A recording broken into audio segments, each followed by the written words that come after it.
गुच्छों में फूल चाहिए तो दिसंबर के मंथ में ये पौधे ज़रूर लगाएं। यदि अभी तक नहीं लगाया आपने तो नए साल के शुरुआत में ही ये पौधे अभी खरीद लीजिए। अप्रैल तक आपके गार्डन में ये पौधे लगातार फ्लावरिंग करते रहेंगे। और इनमें सबसे पहला जो पौधा है वो गुलदाउदी है। क्राइसेंथेमम की बहुत सारी वेराइटीज़ अभी नर्सरी पर आपको मिल जाएंगी। इस पौधे को अभी लगाइए, सरसों की खली वाला खाद दीजिए, आसानी से ग्रो हो जाएगा। यह है स्टॉक के फ्लावर्स। इसके बहुत सारे कलर्स अभी नर्सरी पर मिलेंगे, आप ये ले सकते हैं।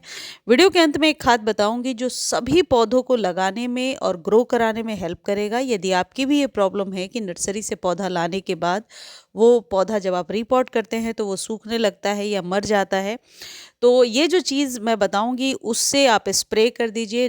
110% श्योरिटी के साथ वो पौधा ग्रो हो जाएगा, वो कभी भी ख़राब नहीं होगा। अगला पौधा है नाग चंपा। नाग चंपा में फ्लावरिंग का ये समय है। नाग चंपा अभी तक यदि आपके पास नहीं है तो आप खरीद लीजिए।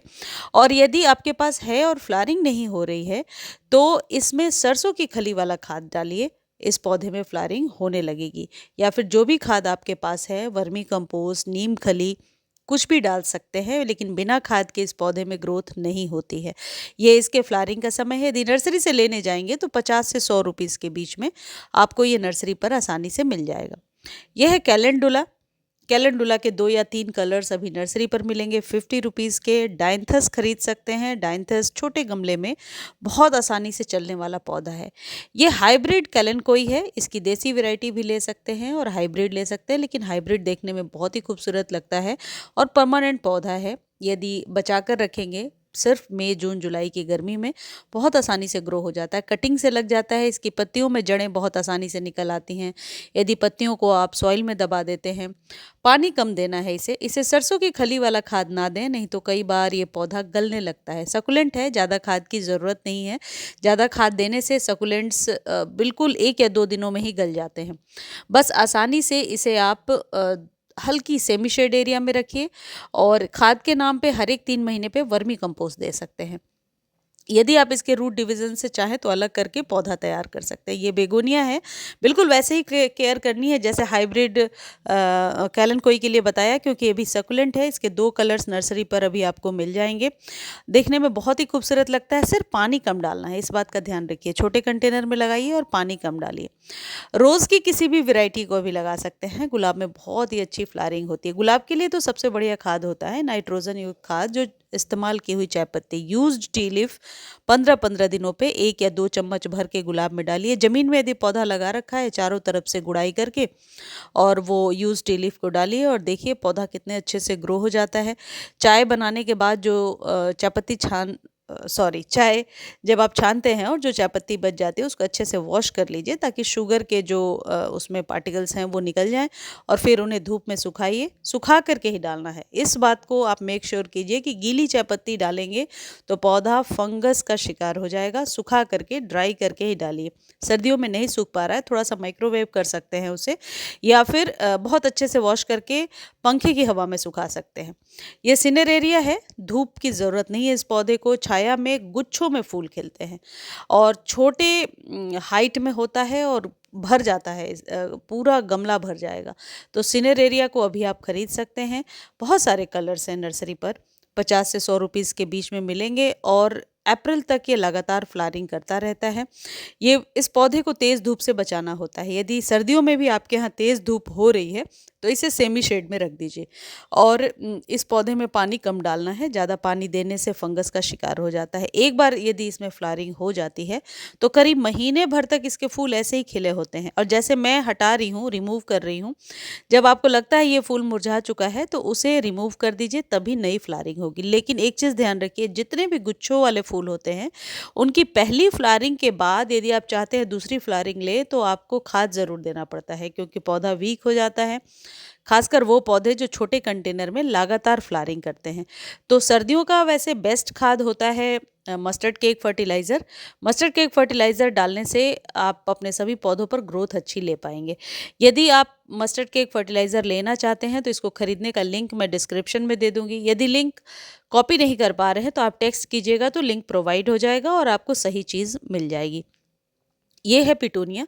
पिटूनिया अभी लगाइए और जितनी ज़्यादा डेड हेडिंग करते जाएंगे ये पौधा अप्रैल तक आपके गार्डन में रहेगा। डेड हेडिंग का मतलब है कि फूल जब सूख जाते हैं खिलने के बाद 1 या 2 दिनों में, तो उसके बाद इसे कट कर लीजिए। यदि इसकी किसी भी स्टेम को, नई या पुरानी स्टेम को कट करके अभी आप सॉइल में दबा देंगे तो 10 से 15 दिनों बाद इसमें कलियां बनने लगती हैं। लेकिन एक चीज़ ध्यान रखिए, सर्दियों के जितने भी फूल हैं इन्हें बहुत ज़्यादा पानी की ज़रूरत नहीं पड़ती है। वेल ड्रेन सॉइल बनाइए, यानी सैंड ज़रूर मिलाइए। 30 to 40% ज़रूरी होता है सैंड को मिलाना। और यदि पत्तियां नीचे से थोड़ी सूख रही हैं तो मैनुअली उसे हटाइए। जितने भी ये पौधे आपको मैं विंटर्स के बता रही हूँ, 5 से 6 इंच के कंटेनर में लगाइए। वीक में 2 बार पानी दीजिए। एक शेड्यूल बना लीजिए कि वीक में 2 बार पानी देना है। लगातार पानी देंगे तो ये पौधे फंगस के शिकार हो जाएंगे।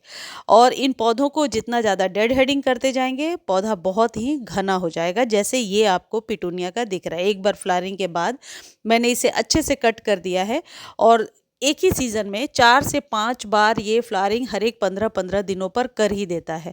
डिपेंड करता है कि आप खाद कौन सी दे रहे हैं। जैसा कि मैंने पहले बताया, गुच्छों में जो फूल देते हैं उन्हें खाद ज़्यादा चाहिए। ये डायंथस है। डायंथस को कटिंग से ग्रो किया जा सकता है इसी सीज़न में।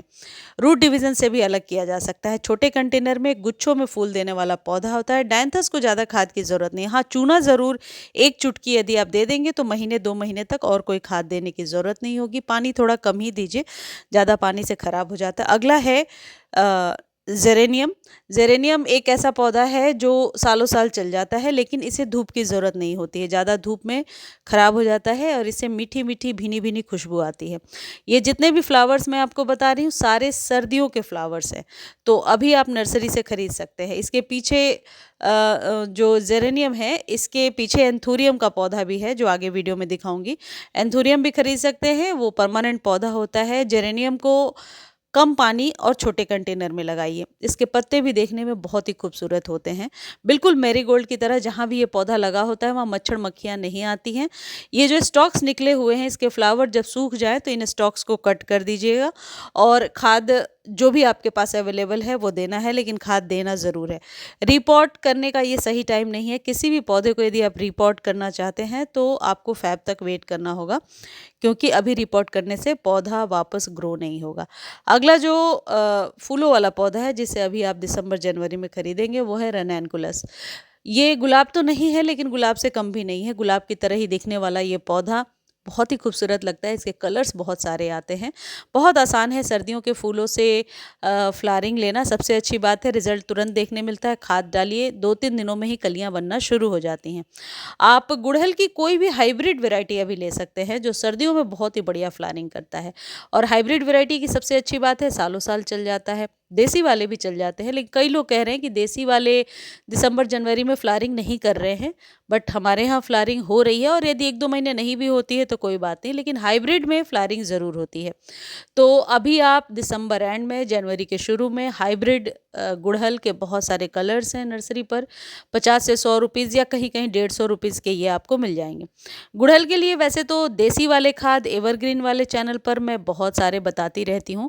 ज़्यादा खाद की जानकारी चाहिए तो एवरग्रीन चैनल पर आपको विजिट करना पड़ेगा। वैसे इसके लिए जो भी खाद आपके पास अवेलेबल है वो दीजिए, लेकिन बनाना पील वाला जो फर्टिलाइज़र है वो गुड़हल के लिए बेस्ट होता है।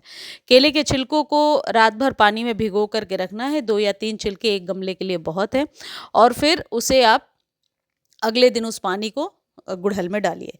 चलिए, अब ये जो खाद है ये मस्टर्ड केक फर्टिलाइज़र है, यानी कि सरसों की खली 1 चम्मच पाउडर फॉर्म में एक गमले के लिए एनफ है। इसे कम से कम 48 घंटे के लिए 1 लीटर पानी में भिगो करके रखना है, क्योंकि ये जितना ज़्यादा अच्छे से फर्मेंट होगा उतना ज़्यादा ये अच्छा रिजल्ट दिखाएगा। इसे आप इस तरीके से कूट लीजिए। केक फॉर्म में ही खरीदिएगा, इस बात को ध्यान रखिए कि इसका पाउडर फॉर्म ना ले। पाउडर फॉर्म में बहुत ज़्यादा मिलावट होती है। ये जो दिखा रही हूँ मैं छोटा चम्मच, इसमें 1 चम्मच काफ़ी है। तो यदि 10 गमले के लिए बना रहे हैं तो 10 छोटे छोटे चम्मच इस तरीके से भिगो करके पानी में 48 घंटों के लिए रखिए। अगले दिन यदि आपको लगता है कि ये बहुत ही थिक लेयर है, पतली कंसिस्टेंसी नहीं है, तो आप चाहें तो और पानी मिला सकते हैं। और यदि बच जाता है तो इसे 5-6 दिनों बाद फिर से इस्तेमाल कर लीजिए। इसका वैसे कोई साइड इफ़ेक्ट नहीं होगा, क्योंकि पूरी तरीके से ऑर्गेनिक है। अब एक चीज़ मैं आपको बता रही हूँ जो सभी को यूज़ करना है, और वो है एप्सम सॉल्ट। एप्सम सॉल्ट 1 चम्मच 1 लीटर पानी में डालिए और अपने सभी पौधों पर आप स्प्रे कर दीजिए सुबह के टाइम में। जो न्यू पौधा आप लेकर के आ रहे हैं नर्सरी से, जो आपको लगता है कि पौधा लाने के बाद रिपोर्ट करने के बाद मरने लगता है, तो उन सारी प्रॉब्लम्स का छुटकारा होगा। पौधा लगाने के बाद सेम डे इससे आप स्प्रे कर दीजिए और फिर 15 दिनों बाद रिपीट कीजिए।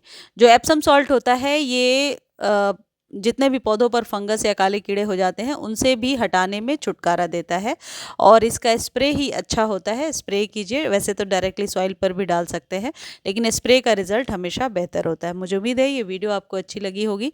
इस वीडियो को आप फेसबुक पर भी देख सकते हैं। फेसबुक पर देखने का लिंक डिस्क्रिप्शन में है और एप्सम सॉल्ट खरीदने का लिंक भी डिस्क्रिप्शन में दिया हुआ है। धन्यवाद।